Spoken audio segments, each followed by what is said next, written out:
semuanya, yuk kita lanjutkan. Nah, sekarang saya mau tanya sama ibu-ibu semuanya. Di sini semuanya sudah punya pengalaman melahirkan apa belum? Sampun. Sampun. Siapa yang melahirkan lebih dari satu kali? Saya, Bu. Bu Rizka. Kalau Bu Ismi berapa kali? Satu, Bu Rizka sudah berapa kali? Nah, berarti Bu Rizka sudah pengalaman dalam melahirkan. Nah, kira-kira mahal atau tidak Bu biaya melahirkan itu? Wes Bu, mahal. Mahal nggih? Mahal. Jadi kok melahirkan di mana? Kalau pertama niku teng Bu Bidan, tapi Nggih. terus sakniki mboten angsal Bu kenten puskesmas mboten terus. Gitu nggih. Nah, jadi biaya melahirkan itu memang mahal. Nah, ibu-ibu semuanya di sini saya akan menjelaskan karena gimana ibu-ibu semuanya adalah penerima bantuan PKH. Jadi ibu-ibu juga berhak mendapat jaminan kesehatan nasional dengan pemberian kartu Indonesia Sehat atau KIS. Nah, di sini ibu-ibu sudah punya KIS semua atau belum? Sing ijo niku Bu. Nggih, gadah. ana sing dereng gadah. Oh, nggih nika ana sing dereng gadah. Nah, sekarang kita lihat film tentang cara pembuatan KIS bagi keluarga penerima PKH. Yuk kita saksikan bersama ibu-ibu.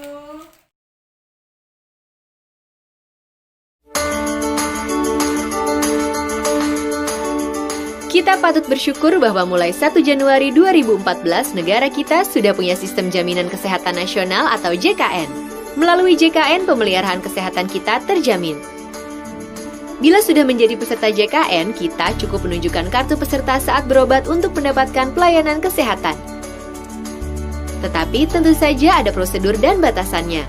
Pertama-tama, kita terlebih dahulu harus memeriksakan diri ke fasilitas kesehatan tingkat pertama seperti puskesmas, klinik swasta atau klinik TNI Polri yang bekerja sama dengan BPJS Kesehatan atau Badan Penyelenggara Jaminan Sosial Kesehatan.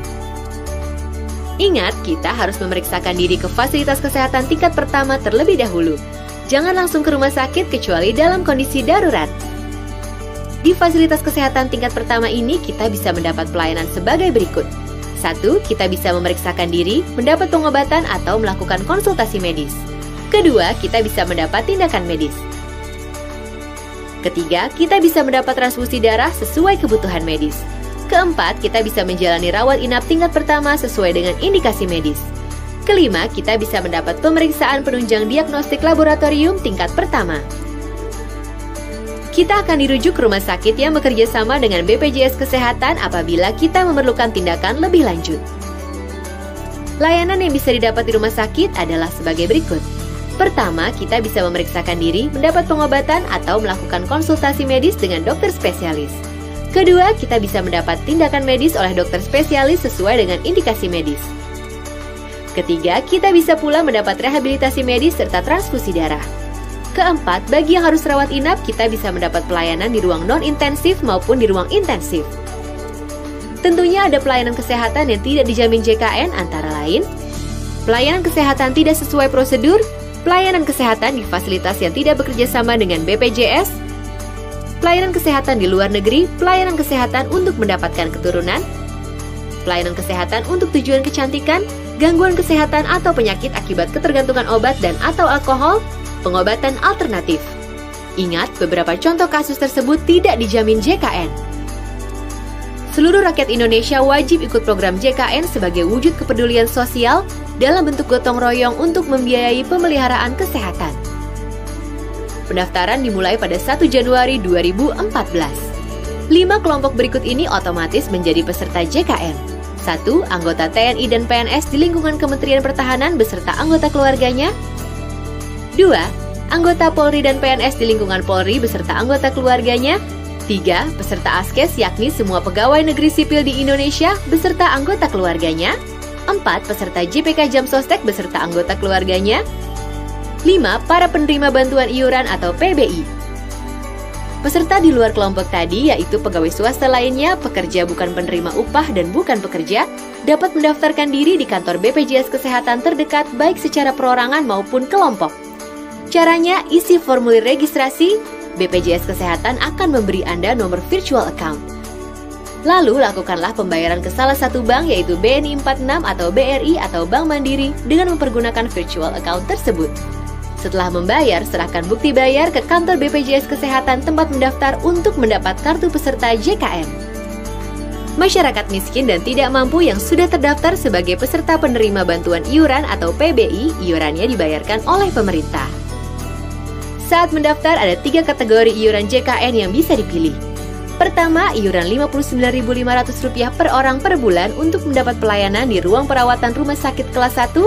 Kedua, iuran Rp42.500 per orang per bulan untuk mendapat pelayanan di ruang perawatan rumah sakit kelas 2. Ketiga, iuran Rp25.500 per orang per bulan untuk mendapat pelayanan di ruang perawatan rumah sakit kelas 3. Untuk syarat pendaftaran, 1. Isi formulir pendaftaran yang tersedia di kantor BPJS Kesehatan. 2. Sertakan fotokopi bukti identitas bisa KTP, SIM atau paspor dan kartu keluarga. Ketiga, pas foto berwarna ukuran 3x4 sebanyak 2 lembar. Untuk sementara, kartu peserta Askes, Jam Kesmas, dan JPK Jam Sostek yang lama semua masih berlaku. Nah, mudah kan cara mendaftarnya? Apabila Anda merasa belum jelas soal jaminan kesehatan nasional, manfaatnya, cara mendaftarnya, carilah informasi lebih lanjut di situs www.jkn.kemkes.go.id atau telepon layanan Halo Kemkes di 500 567 atau Halo Askes di 500 400 atau datangi kantor BPJS Kesehatan terdekat. Segeralah daftarkan diri dan keluarga Anda menjadi peserta JKN. Jangan tunda lagi, sebab sakit bisa datang kapan saja.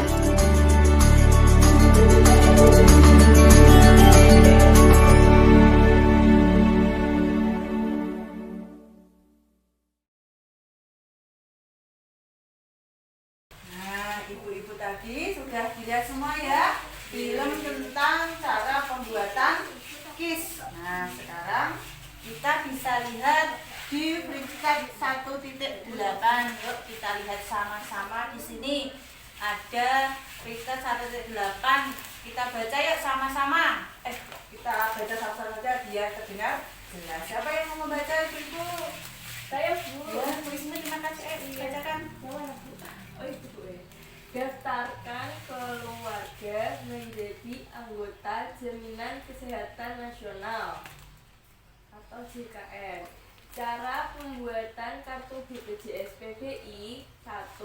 Dokumen yang harus disiapkan: kakak, KTP seluruh anggota keluarga, syarat keterangan tidak mampu dari PT, terus surat pengantar pembuatan kartu BPJS PBI di puskesmas dan tidak butuh rekening bank. Yang kedua, pergi ke kantor BPJS Kesehatan.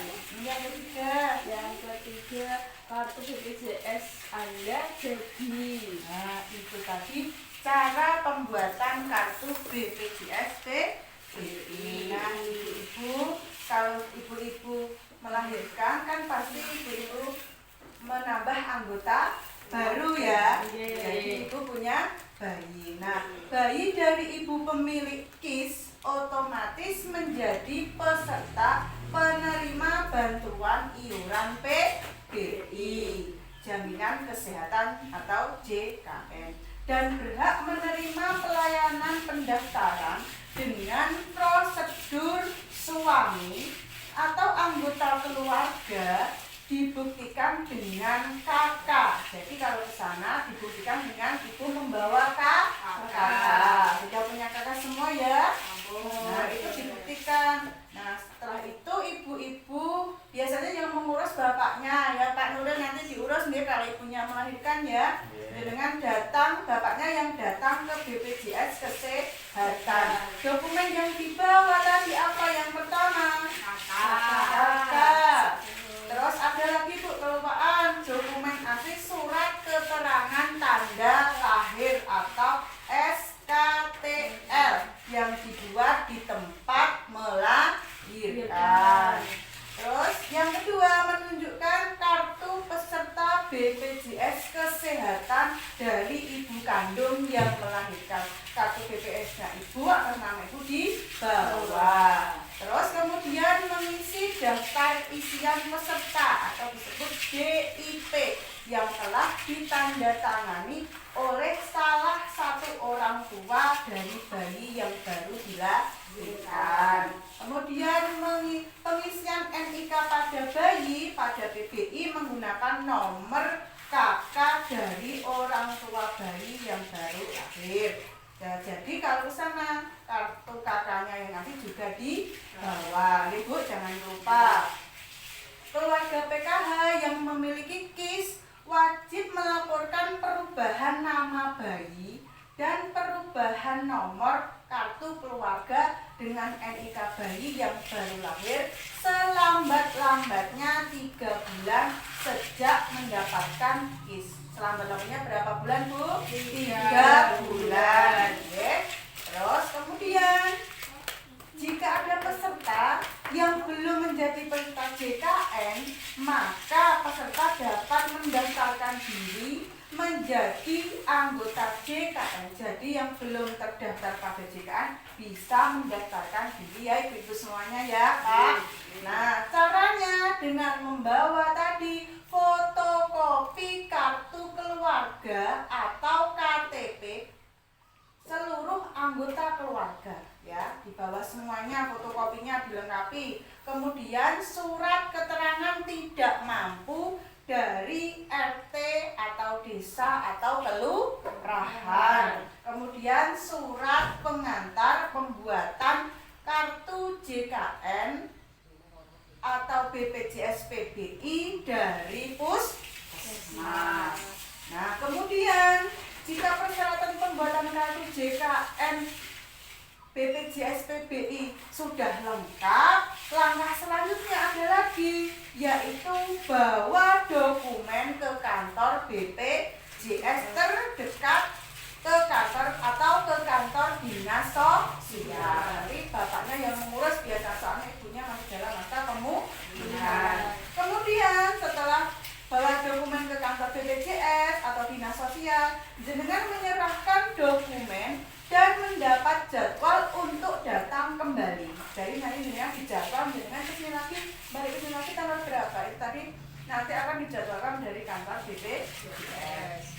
Nah, kemudian Ibu datang kembali ke kantor BPJS untuk mengambil kartu BPJS yang sudah jadi. Gitu ya Bu ya caranya tadi ya. Yang belum peserta, yang belum terdaftar dalam JKN atau BPJS PBI. Itu tadi caranya ya Bu ya.